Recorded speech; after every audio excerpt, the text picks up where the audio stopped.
Hi friends, my name is Emily and welcome back to my channel. Today I'm going to be sharing with you a small book haul. So at the beginning of this year, I, in a real effort to reduce my physical TBR, went through and scanned each book that I have, that I own, that is unread into my Goodreads, and I've been making an effort to read from that list.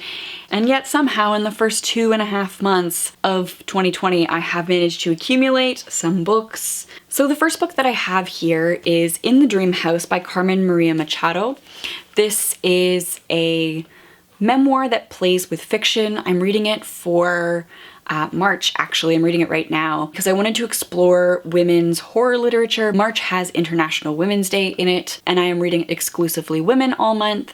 And I had a collection of her short stories from last year, and I've been really enjoying the collection. And so I saw this on a lot of lists for best women's horror fiction of all time, and I needed something extra to boost my order so that I could get free shipping. I was ordering 2 books for the book club that I'm in. So it's playing with the memoir format. There are these little vignettes, and this is how she's telling the story of her life. At the beginning, she talks a lot about archive and the idea that archives are very curated, and we think of archives as containing within them truth with a capital T.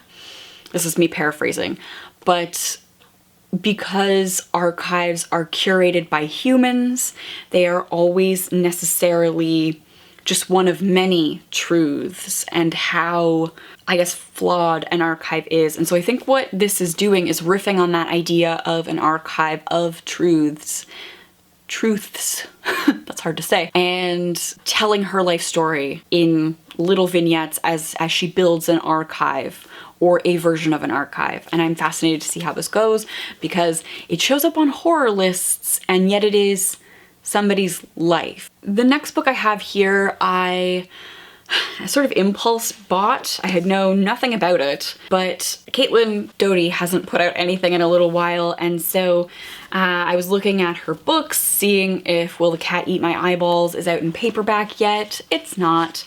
And after doing that, my search engine recommended me Past Mortems by Carla Valentine, Life and Death Behind Mortuary Doors. This says, a day in the life of Carla Valentine, a curator, pathology technician, and death professional, is not your average day. She spent 10 years training and working as an anatomical pathology technologist, where the mortuary slab was her desk, and that day's corpses her task list. It looks like Valentine is going to tell stories of those years, as well as investigating the body alongside our attitudes towards death. So very much in the line of Caitlin Doty, another female mortician. And I am curious. I'm curious because I didn't enjoy, it's by Mary Roach. She also did an exploration of death and I didn't enjoy it. I'm hoping this is more my jam. The next book that I bought is actually part of the Lumos project, and the money for it went in, the money for it was taken out of my Patreon funds. I am keeping track of the expenses to make sure that I'm not spending more than is coming in to go towards this project. So I ordered a copy of Briar Rose by Jane Yolen. So I have read this before in a children's lit course that I was a teaching assistant for. This is a book that uses fairy tales, the Sleeping Beauty fairy tale, to talk about one of the true stories of really atrocious death in the Holocaust. One of the episodes that I am working on producing is looking at how we teach children about cultural traumas and whether or not it is effective to use fiction as a jumping point. And so I want to use Goblet of Fire and the allusions to World War II going on in the Harry Potter world with the blood purity stuff to sort of think about how we open doors to talk about traumas with children.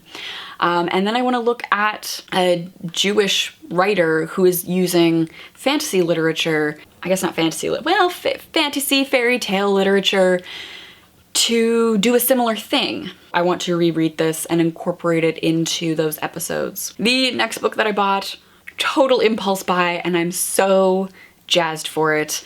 So I recently put out a video recommending some old faves that I haven't talked about on the channel either at all or in a very long time. And one of those books was Doomsday Book by Connie Willis. And I haven't had a chance to respond to the comments yet, but I have been scrolling through them as they come in on my phone. And one of you lovely humans clued me into the fact that Doomsday Book is actually the first in a trilogy. And the minute I heard that, I was like, oh my gosh, yes, please. And so I picked up the next book in this little vignette of time travelers.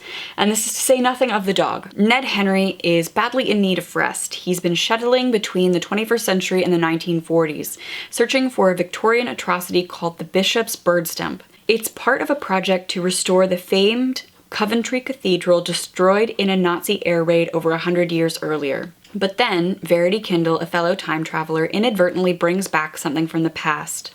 Now Ned must jump back to the Victorian era to help Verity put things right, not only to save the project, but to prevent altering history itself. I'm so jazzed because I really love the concept of time traveling academics. Could you imagine being a historian and actually going back to witness the history instead of just reading diluted secondhand accounts? Like, that would be so cool. And I'm so jazzed. So jazzed to know that there's more in that universe. Thank you for recommending this, and I really, really want to get to this soon. So the next two books I picked up are for an ongoing project. So I am going back to school in the fall. So I'm thinking of evergreen content that I can film over the next 6 months and sort of bank for when I'm in school. It's going to be a 8-month accelerated diploma. And my sister did one of these accelerated graduate diplomas, and it was hell, apparently. She averaged about 3 hours of sleep a night for 8 months. And I'm a little bit worried that that's also what I've signed myself up for. So I'm thinking about, what can I make now and hold on to? And so one of the things that I've been doing is this judge a book by its cover. They are reading vlogs in which I pick up books where I find the cover unattractive, and I'm going to do a reading vlog seeing whether or not I was correct. Is this poor cover design? Did I make too quick a judgment? Or did the cover speaking to me saying it was ugly, like did me finding the cover repulsive speak to the fact that I was, in fact, being correctly marketed to, and this book wasn't for me? And so I've picked up two books here. The first one, I was looking for my year of rest and relaxation because I've heard Ariel Bissett go on and on about Ottessa. I'm gonna do that thing where I call her by her first name because even though I don't know her personally, and that's one of my pet peeves as a human, you can't call authors by their first name. You should be calling them, it's the academic in me, you should be calling them by their last name. It's not Billy who wrote Hamlet, it's Shakespeare. You did not meet William Shakespeare personally, so you don't get to call him William or Billy.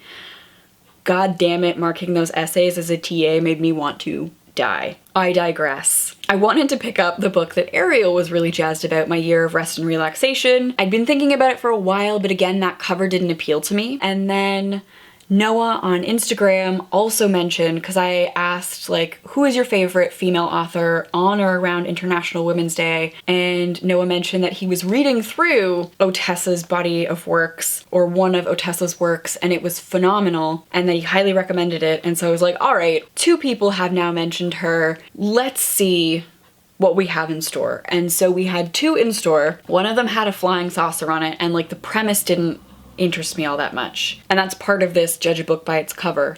I have to be repulsed by the cover, but interested in the synopsis. And this one, McGlue, I hate it with every fiber of my being.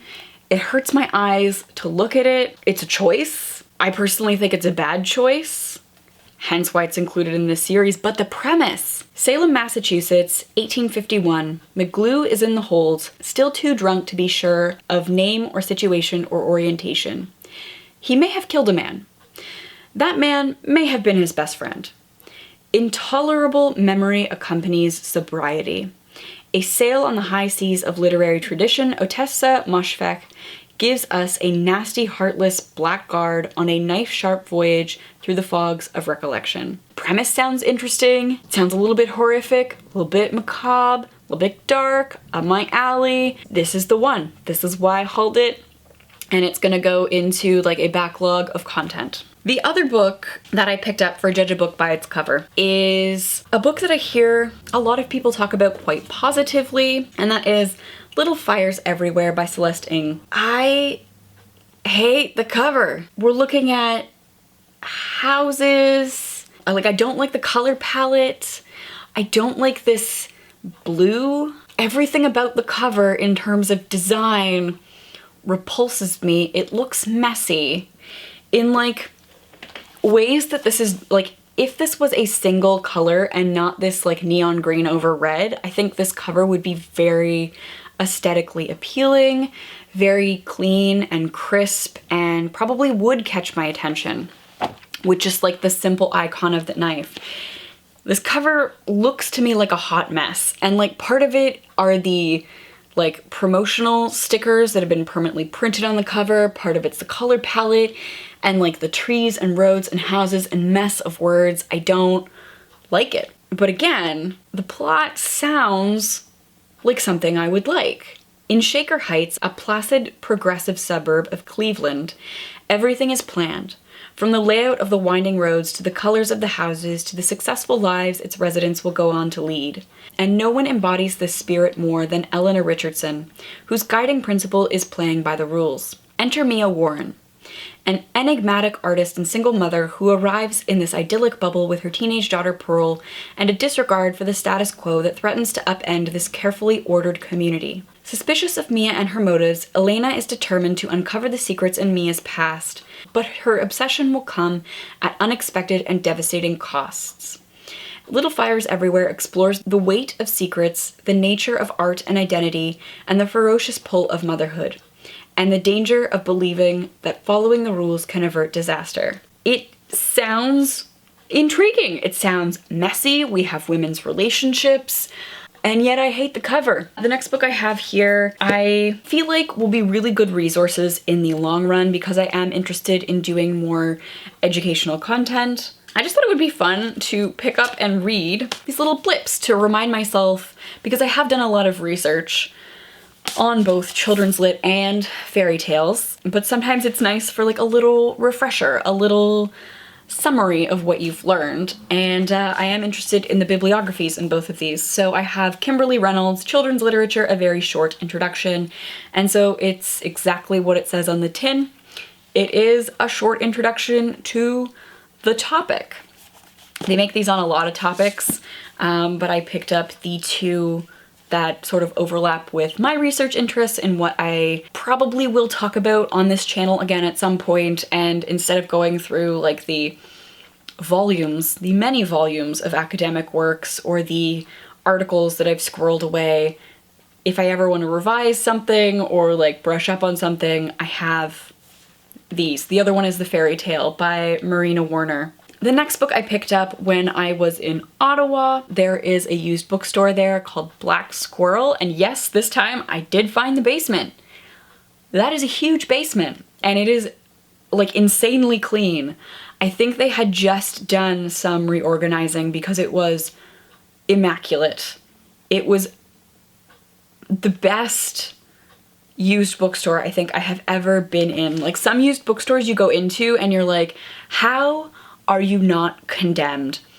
You are literally a fire hazard. You cannot pile up sheet music to the ceiling in a corner of the room and like have paths literally one human wide through like winding stacks of books and pass any sort of health and safety regulation, I feel. I mean, it's beautiful in its very like hoardery way, but it's also sometimes overwhelming for me as somebody who works in a bookstore and like has this impulse to sort things and put things away. So to go into that basement and to find it immaculate, because normally the basements of bookstores are absolute shit shows. It was a lovely surprise, and I ended up picking up Lullabies for Little Criminals by Heather O'Neill. Things that I'm really, really interested in reading immediately that I have been recommended end up on this Amazon wish list. And I was cleaning up the wish list to see what is still like relevant, what still calls to me, and I left Little Criminals on this list. This was recommended to me by one of you folks. I can't remember who off the top of my head, but I think it comes out of my interest in dark sort of family relationships. So this is Heather O'Neill's first novel. It is a subtly understated yet searingly effective story of a young life on the streets and the strength, wits, and luck necessary for survival. At 13, Baby vacillates between childhood comforts and adult temptation. Still young enough to drag her dolls around in a vinyl suitcase, yet old enough to know more than she should about urban cruelties. Motherless, she lives with her father, Jules, who takes better care of his heroin habit than he does his daughter. Baby's gift is a genius for spinning stories and for cherishing the small crumbs of happiness that fall into her lap. But blossoming beauty has captured the attention of a charismatic and dangerous local pimp who runs an army of sad, slavishly devoted girls. A volatile situation even the normally oblivious Jules cannot ignore.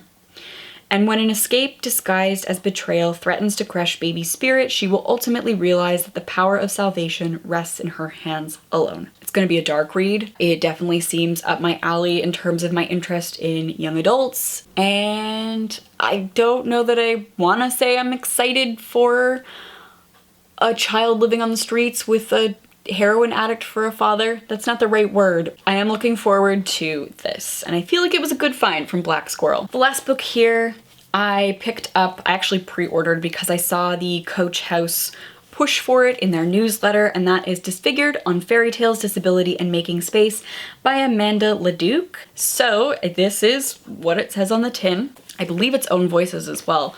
So this is a look at disability rep in fairy tales. If you've ever watched Jen Campbell's fairy tale series at all, she talks about that at length, and when I saw Coach House putting this out, I knew I needed this in my life because I do enjoy a fairy tale. I cycle in and out of becoming really obsessed with fairy tales and fairy tale retellings.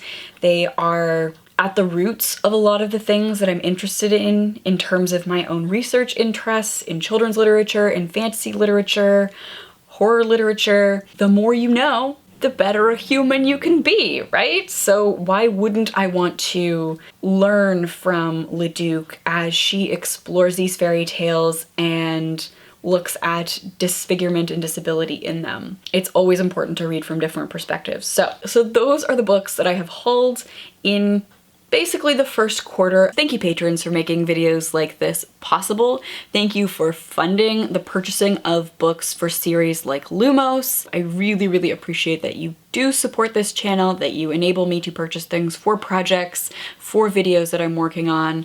It makes a big difference. So thank you. If you are interested in supporting the channel and tipping me for the work that I do, not that hauling books or buying books is work, but like the projects that go alongside the books. If you're interested in supporting those, links to the Patreon page are on the screen and in the description box down below. I will also leave links to all of these books in the description box down below if you want to check them out. I do have a book depository affiliate link. If you purchase through that link, I do get a little bit of a commission from them. It's another way to support the channel if you were thinking of buying one of these things anyway. Links are down there for your perusal. Thank you all so much for watching, and I'll see you soon. Bye.